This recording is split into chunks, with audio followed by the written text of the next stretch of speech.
Hello, Soundies. Um, had fun in the chat there. Hope you are all having fun there as well. Today we are going to, well, let me talk about the intro music there first. We had a different track this morning, or today, of course. It's actually not morning anymore here, but there's a long story behind that. But in short, the music that I had licensed previously, something happened to the license, so we're working that out. So we used a YouTube track this morning, and we're getting, some people say good. Some people say, please go back to the previous music. All right, let's go to our agenda and take a look at what we're going to cover here today.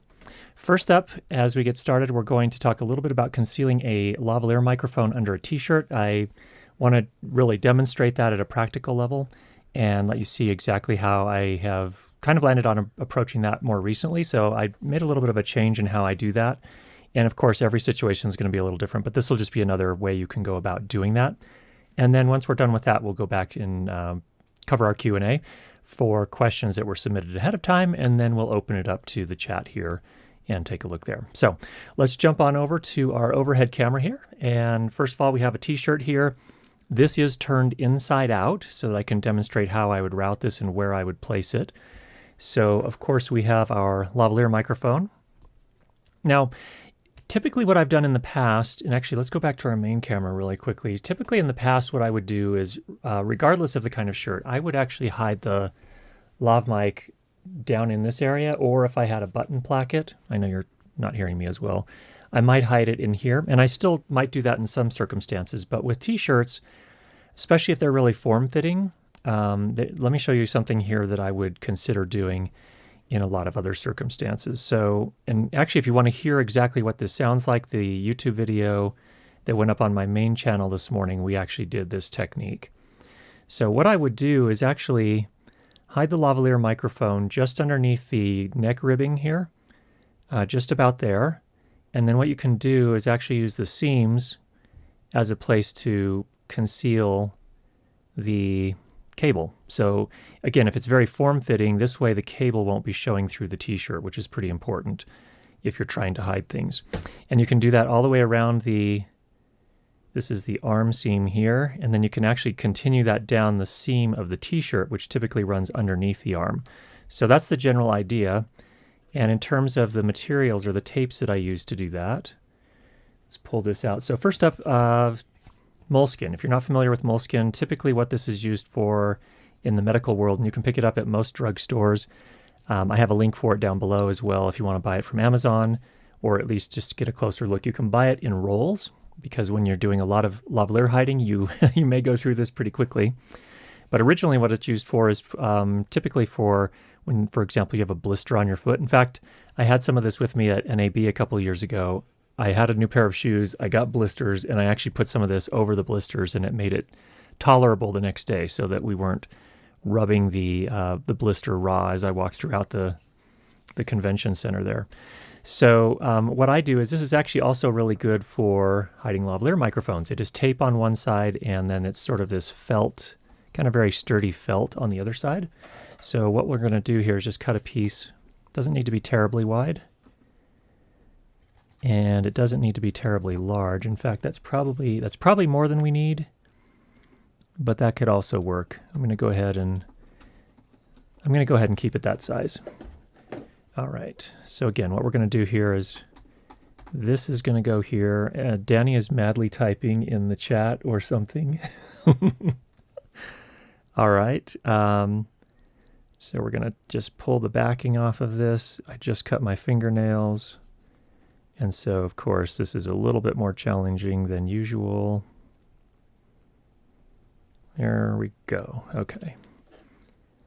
You can always tell when the sound utility or mixer has been working, because you'll find a bunch of things like this sitting around. So what I'm going to do is, this is by the way, this is a Shure Twinplex TL48, this particular microphone. It's omnidirectional, so it doesn't have to be pointing up at the voice, and we get a little bit more freedom. So I'm going to go ahead and put it about like that. Just a little spare piece there. Good. All right, so that's our moleskin holding the microphone in place. Then what I typically use for just retaining the cable and keeping it routed the way we want it routed is I'm using 3M transport tape. This is medical tape, often used, I think, for all sorts of things in surgery and things like that. I've got a link for that down below as well. The nice thing about this tape is oh, we just lost a light. Which one was that? That was my hair light? Yeah. Okay.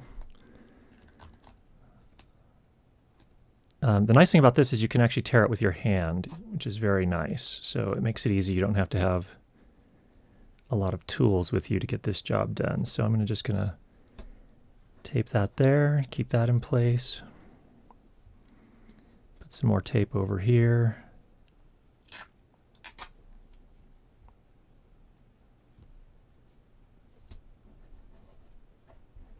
You want to be careful too that you don't create any sort of pucker in the fabric with the tape. So you'll need to check that as well as you go. But this is the general idea.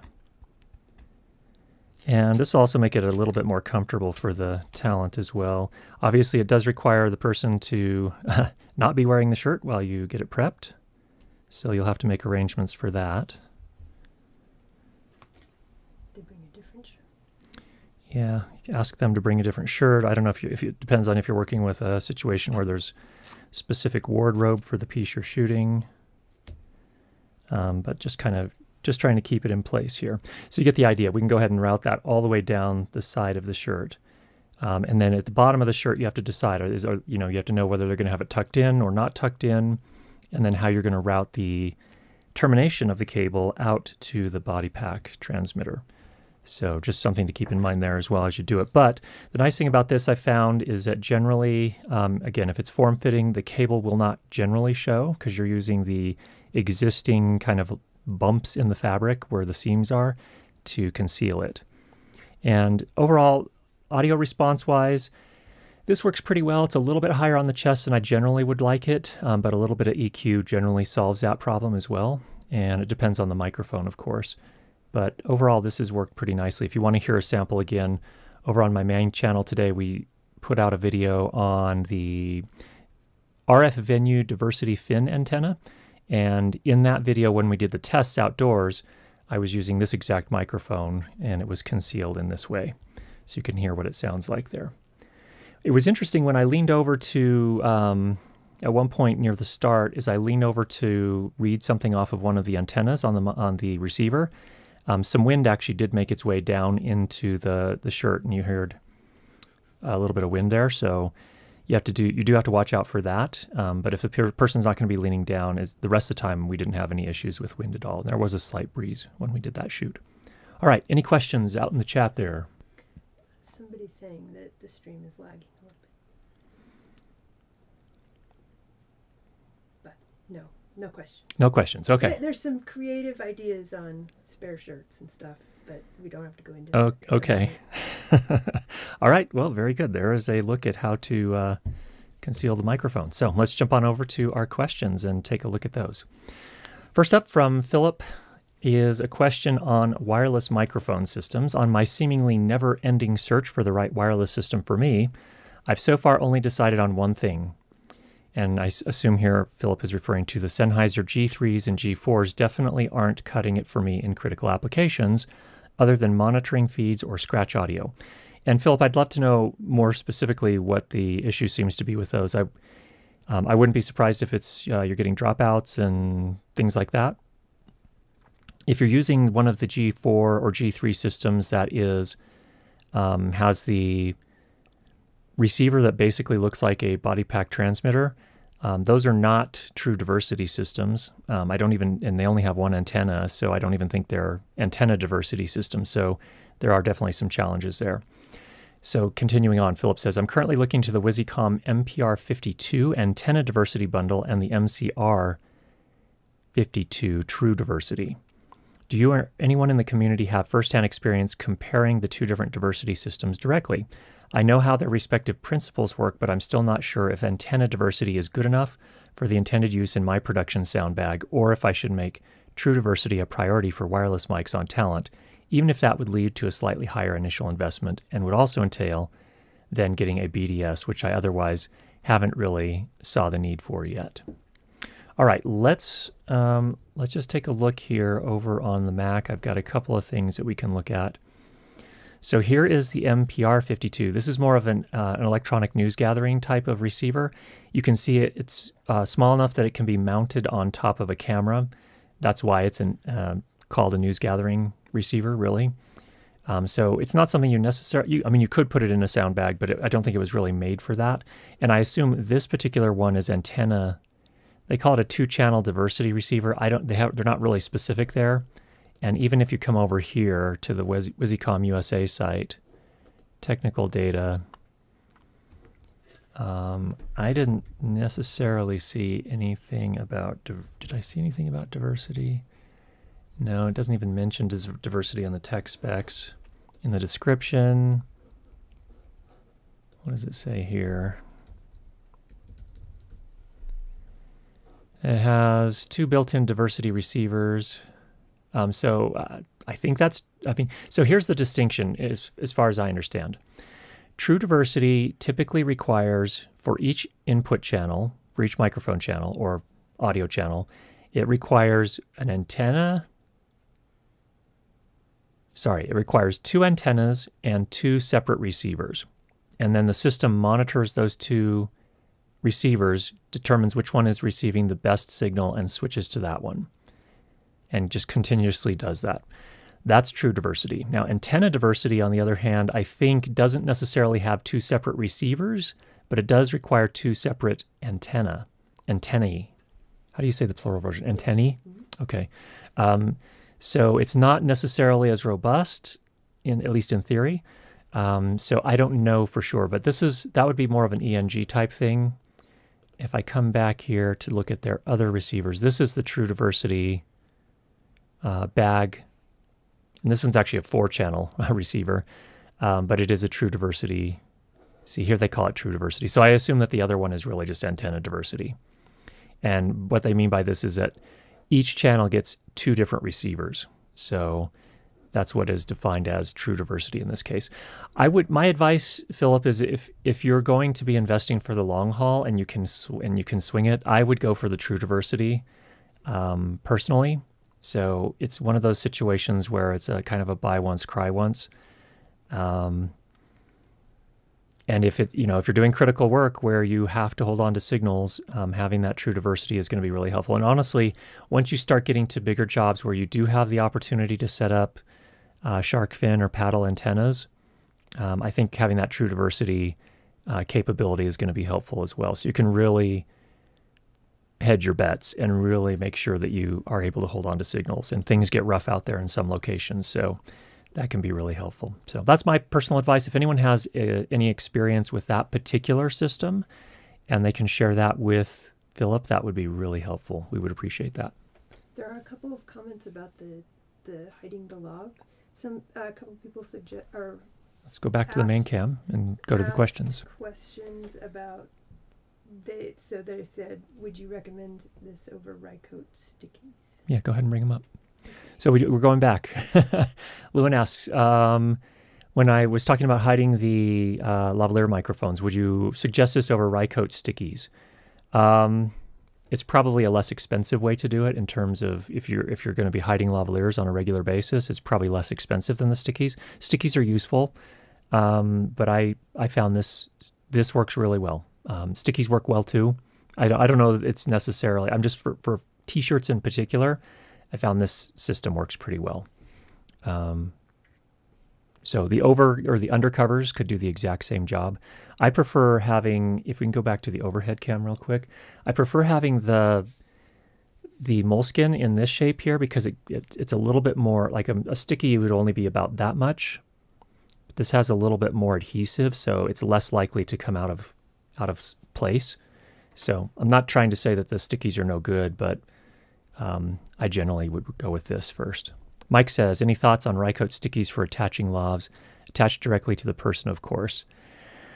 Yeah, so a lot of times I'm finding that when you attach it to the person, you're going to end up with more clothing rustle. That's why I like this technique here, because when if this t-shirt does move, then it's going to be moving against skin. And generally, I find that's not going to make as much noise. But again, every single situation is a little bit different, so it really depends. Rycote stickies are a great thing. And in fact, if I just pull out let's go ahead and pull this out. So here's my little lavalier hiding kit.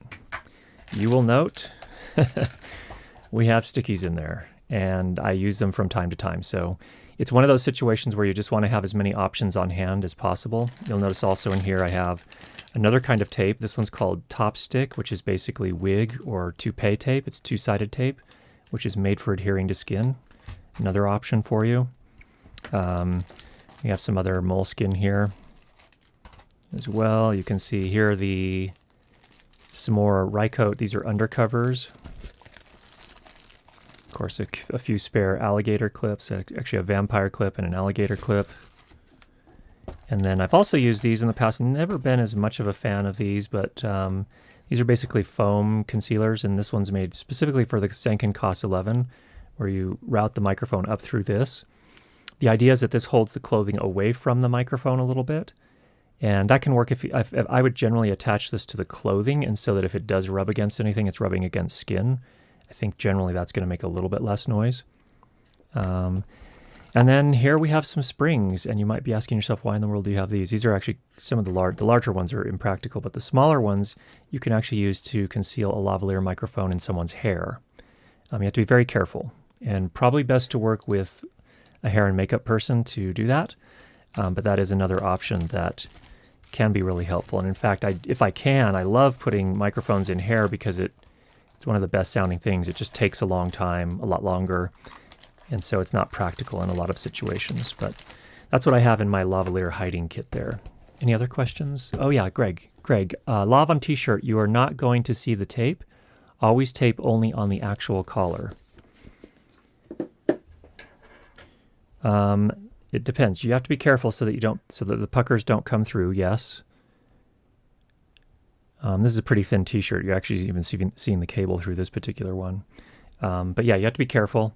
And that's why I don't generally keep the tape over the seams, just so that you don't create a lot of puckers. And again, check for those puckers. You don't want it to pucker the fabric and make it so it's really obvious. Don't you like the Ursa stuff? Yes, people, when I when I advocate for something, it doesn't mean I don't like other stuff. Let's go back to the main cam here. Yes, I have some Ursa straps as well. So I have one of the types that go around just the chest here below the pecs. And I have the strap that goes on the ankle to hold the body pack transmitter, another one that goes around the middle section to hold the body pack transmitter, one that goes around the thigh. So yes, I use those as well. But in terms of hiding lavalier microphones, I'll generally approach it in a way like this. So, all right. Do we have another one? Boulder Surfer, what about an overhand knot to avoid rustle? I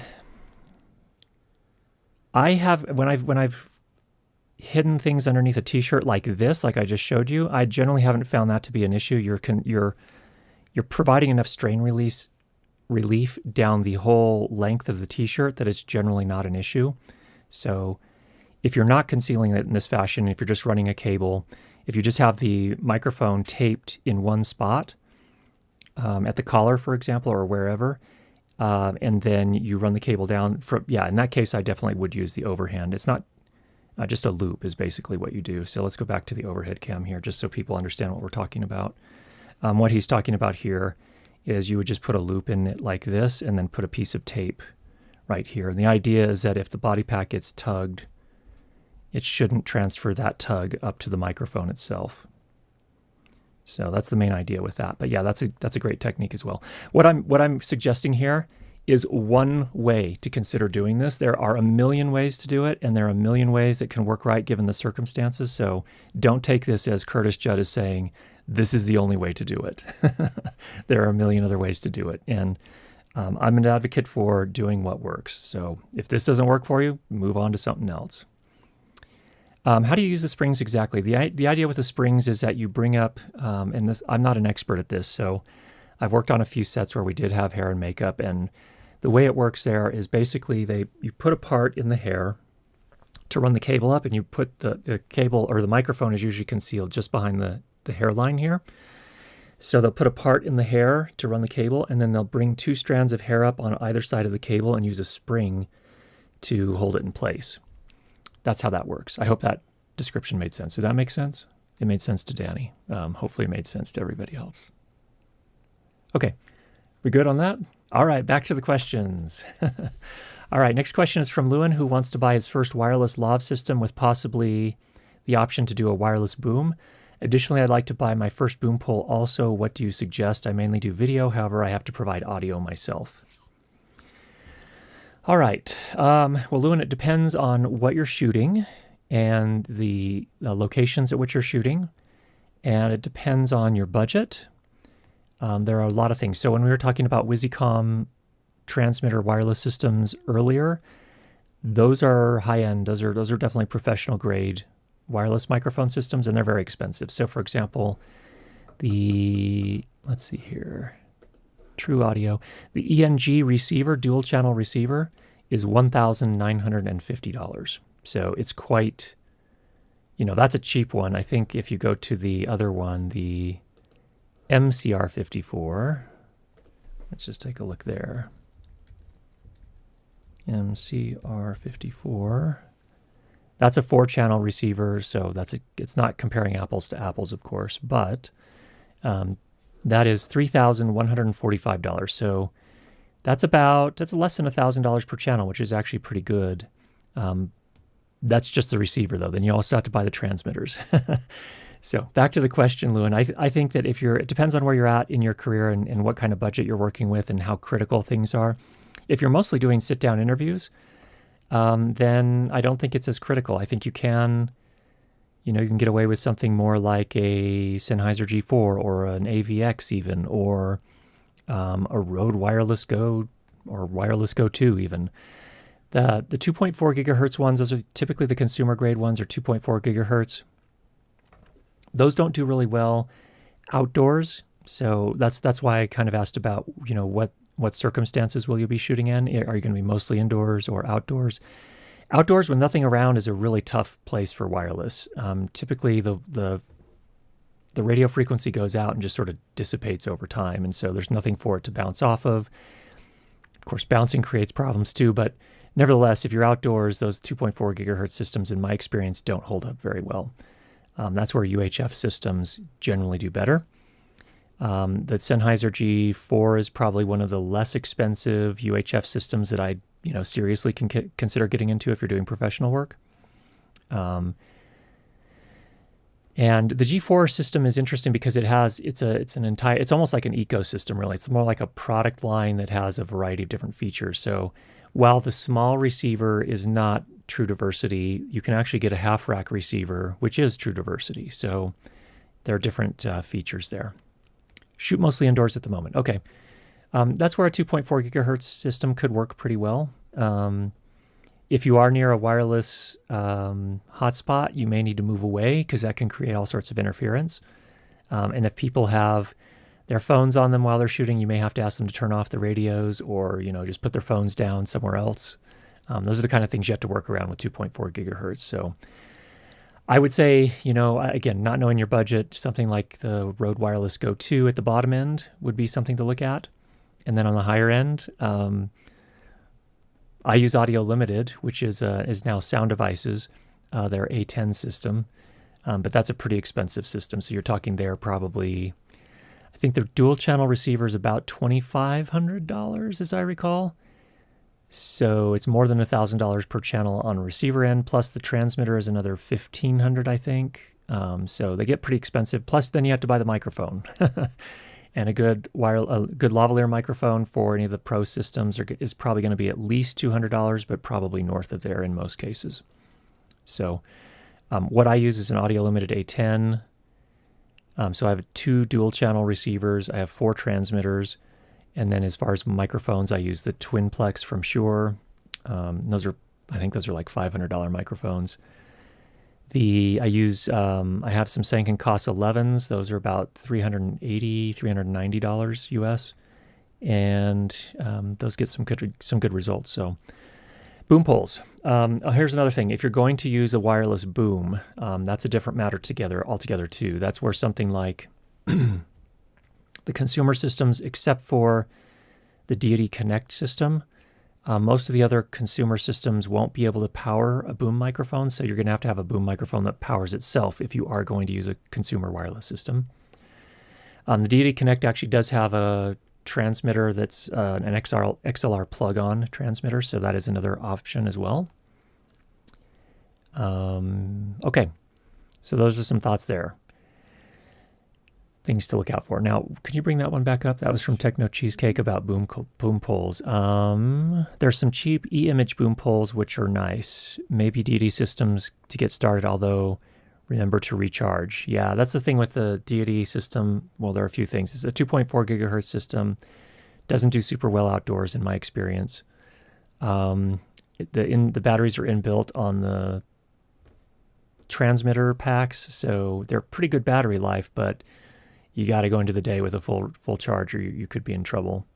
And then, I have never seen the e-image boom poles. I'm usually a little hesitant when a tripod company starts making boom poles. They usually don't know what they're doing. They just figure, oh, well, we've got all this extra tubing around. Let's make a boom pole. And in fact, Really Right Stuff made one that I reviewed quite some time ago, and it transferred an awful lot of noise up to the microphone, even through a decent shock mount. So those are the kind of things that they generally don't take into account. So be careful with those. On the starter end, I would look at something from K-Tech, an aluminum pole, if you want to kind of get into it at first. But then for something more professional, K-Tech, Ambient. Ambient makes really nice poles. K-Tech makes some carbonite, or it's not carbonite, not carbonite, graphite poles, which are really lightweight. They're lighter than the aluminum poles, of course. Generally, I would get it from a company who actually makes boom poles. That's their main business, because they're generally going to do a little bit better there. So the two that come to my mind are K-Tech and Ambient. The Ambient poles are going to be a little bit more pricey. Okay, let's move on to our next question here from Joe Mustang. It's actually 2 questions and a comment. Number 1, some lav mics are larger in diameter than others. Is the diameter a limiting factor in the low-end frequency response? That is, do larger diameter lav mics capture more low-end frequencies than tiny ones? Is the high-end response somewhat less for the larger diameter lav mics compared to the small diameter ones? Let me just say this, Joe. I am not I'm not an engineer. I'm not a microphone design engineer. But my understanding is that it doesn't have so much to do with the size. So, for example, I have a Countryman B6 lavalier. It's the smallest lavalier microphone I've used, and it is very bassy. So I don't think it has to do with the size of the body alone. It might be a factor, but I don't think that's how it generally works. So we'll go to our Mac here. I want to your next question actually talks about this as well. Actually, let me read that question here. And what physically is it that makes a lav mic omnidirectional? Size, lack of a tube, shape of the capsule itself? Do all bare mic capsules start out being essentially omnidirectional, but then have their response pattern controlled by the designer simply by choosing the shape and length of the microphone body itself? I think you're onto something there. So yeah, generally I think most capsules are omnidirectional. And then from there, they use the design of the body to change its polar pattern. So it's a little bit more complex than just it does have to do with the shape and size of the body, but I think it also has to do with more than that. So a lot of times you'll see venting on the back of cardioid microphones, and that can be on the capsule itself, but it can also be on the body. But in any case, I've linked to an article here that you may want to go take a look at that will give you a little bit more information about cardioid microphone design. So have a look at that, Joe. All right. And then finally, Joe's comment. I'm having excellent results with the Tentacle Sync Track E pocket recorder and mic outside in the wind at times at a pistol shooting range simply by using the Rycote sticky mounts and dead kittens under the bill of a baseball hat. Your suggestion on the cap bill location is much appreciated. I no longer double mic and double record myself, and that freed up a Tascam DR10L to use at the target to get good sound of the bullet hitting the cardboard paper target. The camera is too far away from the target to use on-camera mic with the low-level impact sound. In spite of being old and deaf, I'm learning a lot. Keep up the good work. Well, thanks, Joe. I'm glad that worked out. So what he's referring to is that he hides a lavalier microphone in the bill of his baseball cap. So he just brings it out, he routes it up through the cap, down and out underneath the bill, and then he uses a Rycote, I think it's called an overcover. So there's some things there. Matt says, when I'm mixing myself for video, which is rare, because I wear a hat, I put the mic in my signature driving cap. Yes, that's a great place to hide it as well. All right. Thanks, Joe. Next up from Stu. I use a Comtech, but I get a lot of interference in the signal. What's the best way to clean up the signal? Any Comtech channel recommendations? I have the 216. Also, what IFB system do you use? Any recommendations? Well, I use a Comtech as well. When I use it, I rarely use it, to be honest. I'm not doing a whole lot of those jobs that require that. Mostly corporate video where we're in a studio, so we can do headphone feeds directly from the mixer there in that case. But the trick with the Comtechs is you don't get a lot of different channels you can work with. If you have an RF Explorer, you might want to take a look there and see if see what kind of activity you're seeing there. The Comtechs are not clean, really, from the start.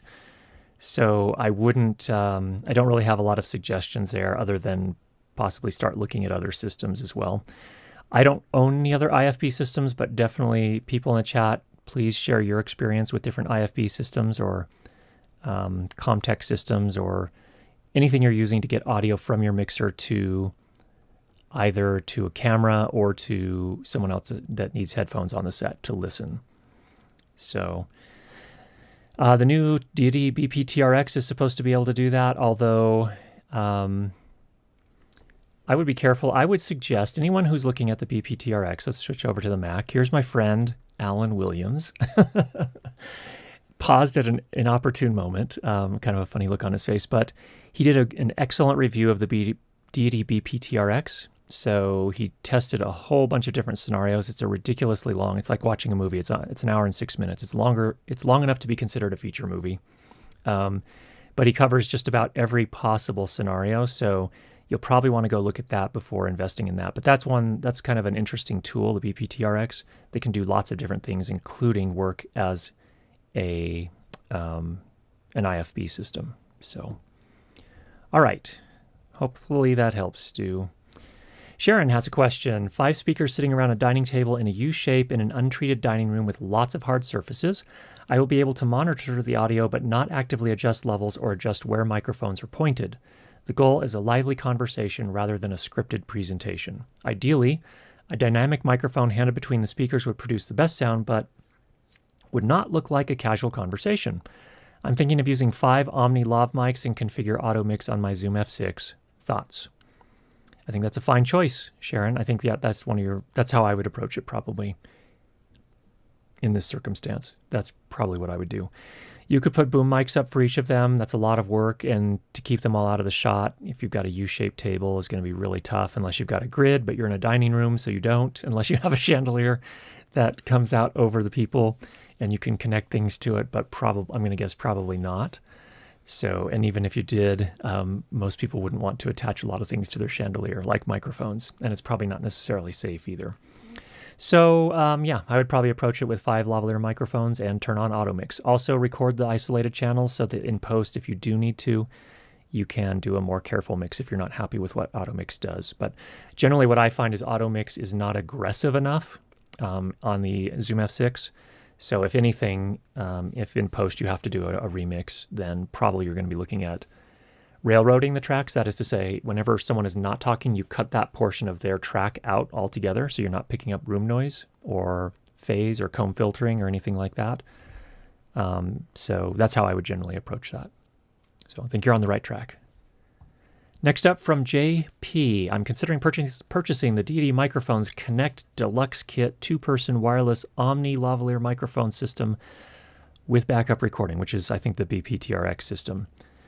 When it becomes available. I currently use 2 Tentacle Sync E timecode generators with Bluetooth. I do not own any other time sync generators. Can I sync the Deity system with a Tentacle Sync system? Can I use a Tentacle Sync software with the Deity timecode? Deity has not tested this combination and could not answer my compatibility question. Well, I don't have a BPTRX on hand to test that. I did have one for a short time, but did not get to that test. We had some other issues with it, so we had to send it back to Deity. However, both of them use SMPTE timecode. So if they have implemented SMPTE timecode correctly, then they should be interoperable. So yes, you should be able to jam sync them together. And yes, you should be able to use the Tentacle Sync software with any timecode generated by the Deity BPTRX unit. So that's my expectation, but I have not tested it firsthand. So I've actually found that the Tentacle Sync software is some of the best sync software. It's the best sync software I've ever used, and it's pretty robust. It's where a lot of others fail and don't make the sync.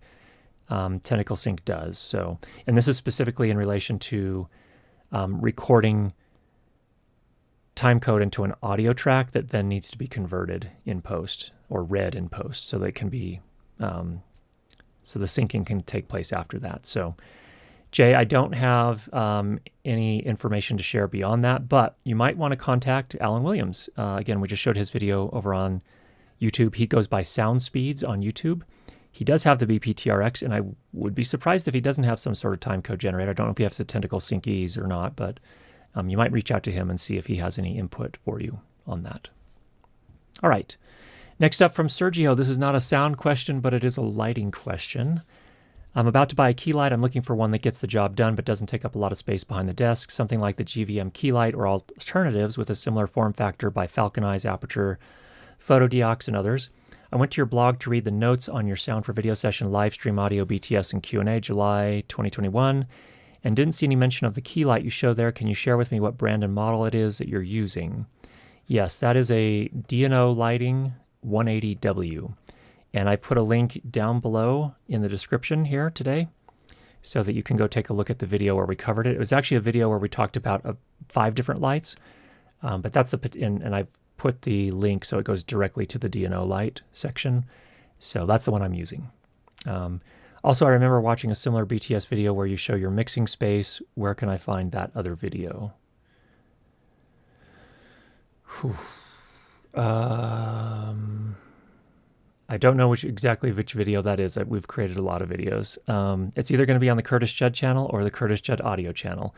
Most likely the Curtis Judd audio channel for behind the scenes. I apologize. I don't know exactly which one you're talking about, but it's most likely going to be on the Curtis Judd audio channel. So, and it probably has BTS in the title, most likely. Okay. All right, that's it for questions that were submitted ahead of time. Let's go to the chat here and see what we've got in the chat. So Danny's going to scrub through things here for us.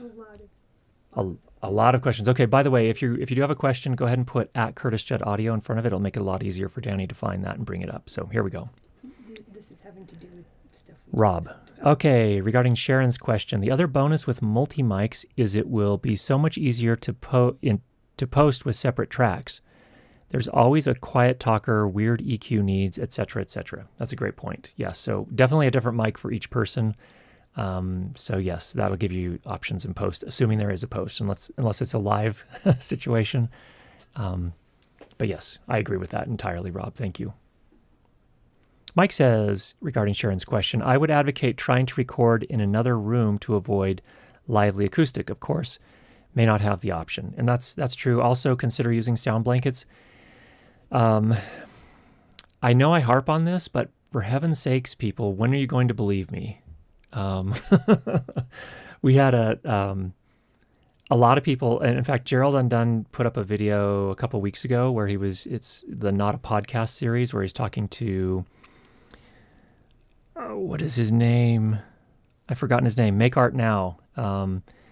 Anyway, that's the name of his YouTube channel, but they were talking about underrated production gear.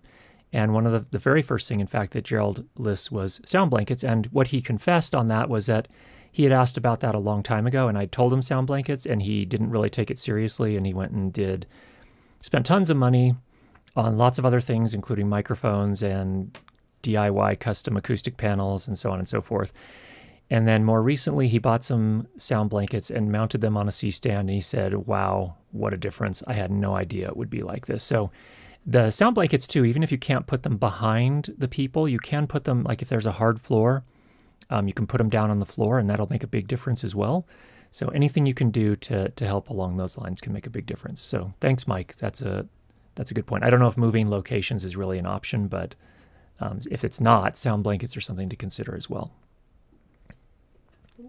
Mark, K-Tech are okay, but be careful with the internal cabling, can transfer noise. Thanks, Mark.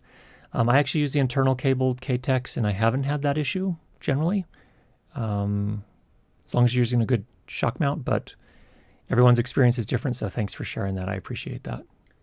Okay, this is going back to, I think... I hear you. Do you want to talk louder? No. No, I'm just trying to give you context. Darren, how much higher was the fin compared to the whips? Did you test the fin propagation at various heights? So the fin was at about 10 feet. So about 3 meters, roughly 3 meters. So no, I did not do extensive testing at different heights. But that we were able to get easily about 25 meters additional distance with the fin versus with the diversity antenna, which is both a fin and a perpendicular dipole. versus just the whip antennas that were sitting on the cart. So yeah, height of the antenna is probably one thing. Yeah, height makes a difference. I did not test it at lower heights than that, and 10 feet, 3 meters is about as tall as my mast can go. So that's what I tested. Greg, G3, G4 uses antennae diversity. Second antenna is the ground from the output cable. Doesn't work very well. Okay, so it is an antenna diversity system, not a true diversity system. Thanks for the clarification, Greg. Talon 6 Productions. Question about protecting body packs during transport to and from set. Any product recommendations? What I do is I keep them in my sound bag, so I have little pockets on. I use the Orca bags, and they have these little pockets on the outside. So I have 4 transmitters. They sit in those pockets, and that has worked pretty well for me. Some people go with little Pelican cases. I've seen foam padded bins on larger follow carts for production sound mixers. If anyone else has other suggestions, definitely put them in the chat for our friend Talon 6 Productions. Brian, what wireless system will work well with the TL48, cheap or pro? Well, and I don't know if you can even you can, I mean, I imagine you can, but I don't know if you can buy them off the shelf with a 3.5 millimeter connector. I'm not sure if you can. So that's going to kind of, unless you have it re-terminated by somebody to work with 3.5 millimeter, that kind of eliminates a lot of the consumer grade options. So that's one thing to consider. I assume it could be re-terminated for 3.5 millimeter as well. So that's one thing. It could work with, I don't know, I'm not sure how to answer that. It'll work with almost any of the Pro systems. It can be terminated for any of the Pro systems, and I'm sure it would work well with any of them. Okay. Alex Hopkins. I bought the Deity to connect and record. Their advertisement suggested even in the US you could do both. Mine won't record and transmit. I just took it out of the box yesterday. Probably going to sell. Check with Deity. It should, they just licensed that, so it should be able to do both. If I'm assuming you have the kit with the BPTRX. I don't know if they extended that to all of their products, but I know the BPTRX at least should have that capability, and it might be a firmware update for you. Techno Cheesecake, I'm now just starting to get used to the headphones, the DT770s, which this lovely community helped me decide. Loving them. Thank you all again. Love you, Soundies. I love to see that. Glad to hear it, Techno Cheesecake. Glad they're working out well for you. Matt, so my documentary trip got delayed to Africa. My Loner 888 is going away, but they found me a Scorpio, but I will not have a long time before we leave. How hard is the learning curve? The learning curve is almost exactly the same as the 888, so if you know how to operate the 888, you should be fine with a Scorpio.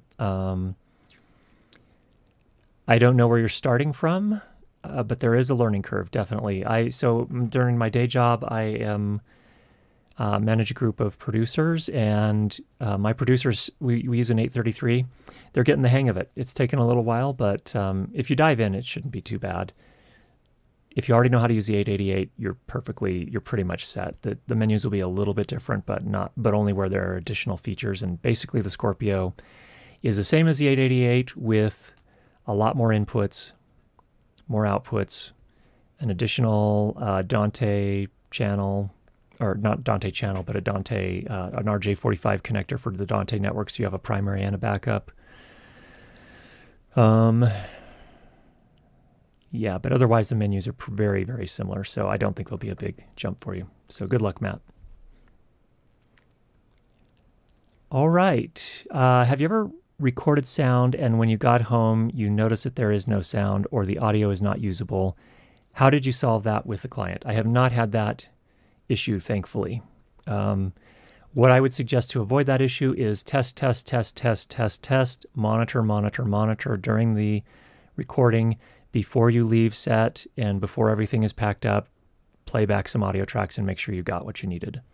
Obviously, you can't always do all of that, but just you got to be super, super careful. That's why, it's super important to test and to monitor and to confirm. So I don't know. I guess you'd have to do a research shoot in most circumstances would be the answer to that. Thank you, Matt. Yes, the other person that was talking with Gerald was Josh Yo. I think he says Yo. Okay, this is basically the same question, but I don't know if there's more information in there. Okay. Our deity planning to let us record and transmit with the Kinect. Was terribly disappointed to realize I couldn't. I found the sound different between monitoring from the TX and then the RX. Yes, that's actually something very interesting that Alan Williams brought up in his review of the BPTRX, is that the recording to the BPTRX was very clean, but the transmitted audio from the BPTRX to another BPTRX picked up, or somewhere in the system is adding an additional amount of self-noise. So yes, there are definitely differences there. I don't know. It sounds like you do not have the BPTRX kit, and I don't know whether the recording capability extends to the original Deity Connect as well, so the BPTX instead of the BPTRX. So you'll want to contact Deity support to confirm that. Sorry for the trouble there. Michael, I use 633 or wait for the MixPre 10.2 for corporate work. Well, it depends. What are your output needs? On the MixPre 10, you have 2 balanced outputs plus a 3.5 millimeter stereo unbalanced output. In most cases, I think that's sufficient for most corporate work, but some people may want the 633 for other reasons. Nowadays, you can also get Mix Assist on the MixPre 10, so you have that option as well.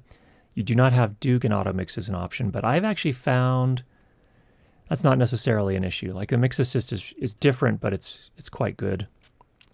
What else would you miss? The controls are smaller, so it's a little bit more cramped depending on what you're doing. On the 633, you have the much larger faders. That's an important thing. Bigger screen that's not touch on the 633. Smaller touch screen on the MixPre. What are the other things? Both of them can be powered via Hiroshi input. You do get you get a compact flash and an SD card, so you can back up. On the MixPre, it actually, after you stop recording, it makes a backup from the SD card to a thumb drive. So it's not quite as robust necessarily as the 633 from that standpoint. So just a lot of things you have to weigh. In most cases, I think a MixPre 10 would be okay for corporate. In fact, we're talking about buying another one, and I'm in discussions with my manager over that. I said we should just buy a MixPre 10, and he said, no, I want another 833. So who am I to argue with him? But I think a MixPre 10 would definitely suffice for our needs. The XLR balanced outputs on the MixPre 10 are the smaller TAA3, so you will have to get adapter cables in most cases, but anyway, those are some thoughts there. I don't know if there's a clear answer for that, but I would probably go for the MixPre 10 too. Eric says, I'm thinking about starting to provide time code. What would you recommend to start? Got any thoughts? I use the MixPre 6.2. Well, I would take a look at the Betso timecode generators. I have not used them firsthand, but the production sound mixers I've talked to who do use them really, really, really like them. My experience has mostly been with Tentacle Sync E's. I like those. I think some people on set think they're not robust enough. They're plastic. You can crush them if you drop them or whatever. But I like overall how they work. What's nice about them is they don't do the continuous wireless sync, but they hold time very well, so they're very accurate.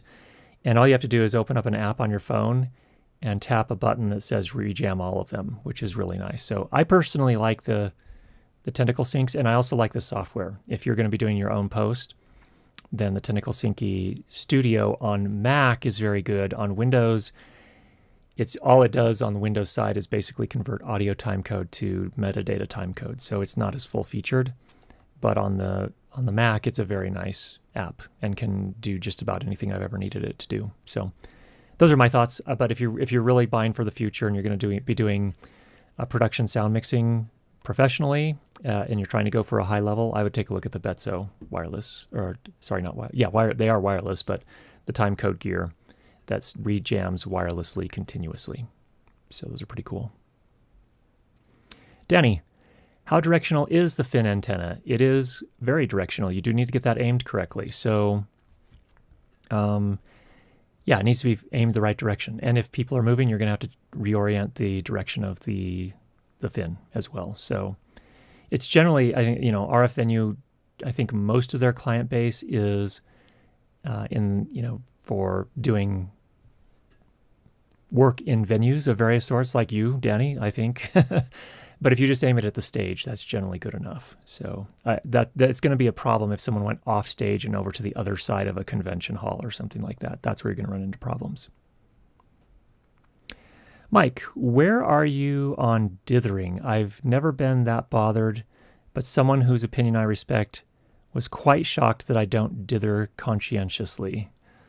I don't have a strong opinion on that. I try to avoid resampling if I have to. However, it is important to keep in mind that the audio-limited A10 wireless system transmits at 44.1 kilohertz using its own proprietary encoding system. And then once it gets to my 888, it resamples it to 48 kilohertz. So it must be doing something in there somewhere along the path. It doesn't sound bad to me. But, that could be a case where the resampling is done very, very carefully. And I think that's what you're referring to when you say dithering.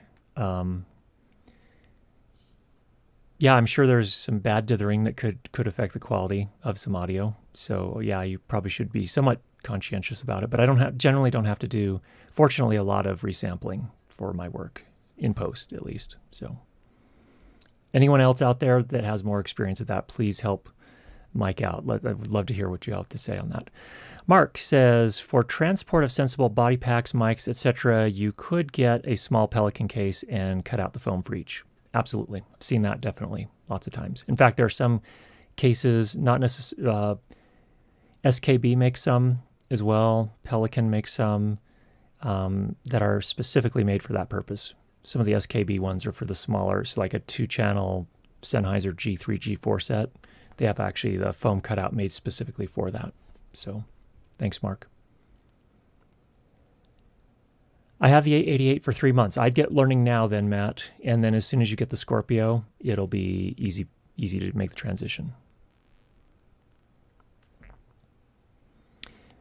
You should sell sound blankets with your smiling face embroidered in it. They'll sell like hotcakes.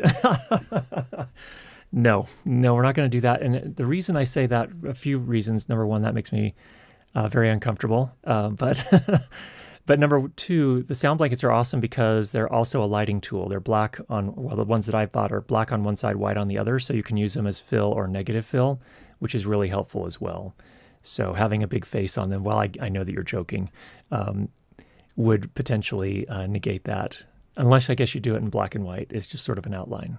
Anyway. Robert, TL48 needs 5 volt for maximum performance. Some consumer systems only provide 2.5 volts, like the Wireless Go, or 3 volts, a Sony UWPD. You can get microdot with 3.5 millimeter adapter. Tentacle adapter works on the Go too. Oh, good. Thanks, Robert, for confirming that.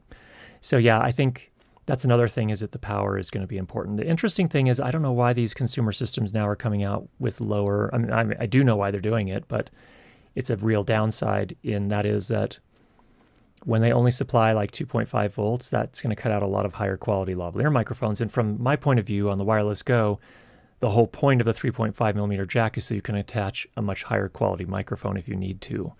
So anyway, yeah, that's a good point to keep in mind. So that's going to make a difference. So if you're using a consumer wireless system, some of the pro level mics are not going to work optimally.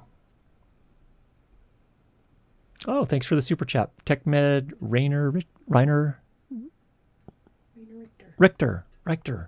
I apologize. We probably just slaughtered your name, and I very much apologize for that. How much are you using Adobe Audition these days? Well, for my day job, I pulled it out 4 or 5 times this last week, so definitely using it there. For post-production, for my YouTube videos, I pull it out. Let's see, I pulled it out. I didn't use it this week, but I used it last week, so I'm still definitely using it. Whenever I have to mix, I generally go to Audition as opposed to I've got Pro Tools, I've got Logic, so I have lots of options to me, but I know Audition a lot better. So if I need to work quickly, I go to Audition. So definitely still using it. Have you used Tentacle Sync and MixPre to sync with Red? If so, was all good in post? Yes. Well, I didn't use a MixPre in that case. What I did is I used at that point I was still recording with my 633, Sound Devices 633. I used that Tentacle Sync, and the Tentacle Sync was attached to the Red Gemini. Two different projects that I worked on, and it worked fine. So I was able to get the time code into the Red, and everything was good in post. This is a response to David Bennett. I have, yes, with Reds, you need to make sure to use the dedicated TC input on the camera, not one of the audio channels. Reds don't like that. Yeah, there was some weirdness around the cables, as I recall. We did have to send a utility off to get the right cable, so do make sure you have the right cable. And yeah, do use the timecode input. All right, when will you review the BPTRX, and did you try the latency of the system? I heard it's about 19 milliseconds, but I never see anyone try it. Even your friend SoundSpeed, I think, missed that, or I did. Well, I'm not planning to buy one. My first experience with it was, this is pretty noisy. So I sent it back. Andrew said I was probably using it wrong. They did, I think, most of their testing with Zoom F-Series recorders, and I was using a MixPre, and he said he was having problems with it getting a clean signal on a MixPre, which I don't know why that would be, but he said he dialed in the settings. He'll send those to me, and he'll send me a BPTRX, but I haven't seen it. That was like a month or two ago that he said that, so hasn't shown up yet. But I will say this, I'm not planning to buy one with my own money. But if he sends one, I'll definitely take a look at that. 19 milliseconds is substantial in terms of latency. So for example, if you have a wired boom and you have some wireless lavalier microphones, they will be offset by 19 milliseconds, and that will be hearable. Now, the nice thing is that with let's see, I'm not sure what recorder you're using. With some of the recorders, you can dial in a latency or a delay. So what you want to do is dial in a delay for your boom mic of 19 milliseconds, and that way it will be in sync with the wireless systems if you are using a BPTRX or a BPTX. Is that laptop's fan on? Good grief. Last thing we need in here, more noise. Okay, thank you. All right. Danny, regarding timecode, does Tentacle Sync to camera BNC on a Canon C70 embed into HDMI to an external Atomos Ninja 5, Atomos branded timecode modules, but Tentacle compatibility is sketchy? So you're trying to feed timecode to the C70 via its BNC input from a Tentacle Sync E, and you're wondering if it carries that through into the HDMI output that goes to an Atomos Ninja 5. I haven't tested that, so I don't know. Yeah, apologize, I don't know. I'll be honest, I try to keep my setups a lot simpler than that these days. I don't use an Atomos recorder when I can avoid it. Is that a bad thing to say? I don't know. It's not that I have anything against the Atomos recorders. I just find that with the cameras I have these days, it's not really necessary. I found that the codec on the C70s the codecs are really quite good. So are they heavier than ProRes? Yes. In terms of the CPU power required to play them back and edit them, yes, but not so much that it's been a problem in editing. So I just record directly on the C70. In my personal work, at work, my day job, we do use a C70, and we use an Atomos, I think it's a Ninja Inferno, and I think we have a Shogun as well. One of the older, might be the Shogun Inferno. I don't remember which one it is, but some of the older ones. But we don't do timecode, so I don't know for sure what that all looks like in terms of transferring the timecode between all the different devices. All right, is the silicon shortage affecting stock for sound devices? I'm having trouble finding new MixPres or 8 series. I think it's affecting pretty much all electronics companies. So yes. I saw a post about them delaying MixPres till November. Can't recall if it's on their website or Facebook. Yeah, so I think there is definitely a shortage there.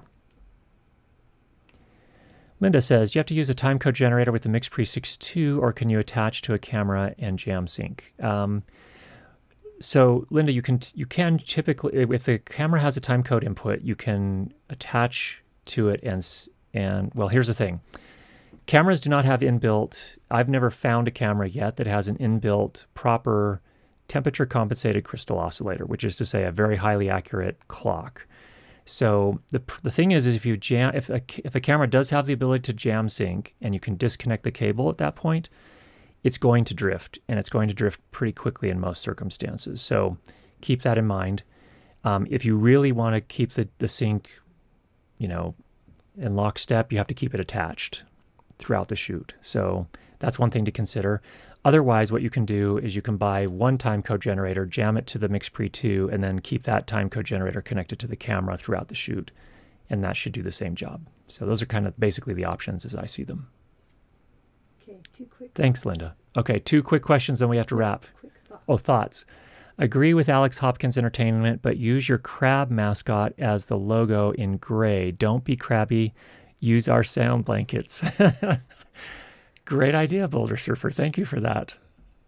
And there's the last one. I can't believe I'm watching your podcast instead of NFL Red Zone. I think you should be upgraded to network TV. Wow, thank you. I'm flattered, absolutely flattered. So, all right, well, let's get queued up here. We need to wrap things up. I need to make sure the music is going to go at the right spot here because I have lately had a problem with this. Thanks to those who came by. We had a sound check last night. Thanks for those that came by for that and helped us here. We'll get the music situation worked out. You have one more time. You have to listen to this track, Danny, and then you'll never have to listen to it again. It's not that bad, actually. I kind of like it, but okay. Get out there, make some great sound. We'll talk to you again next week.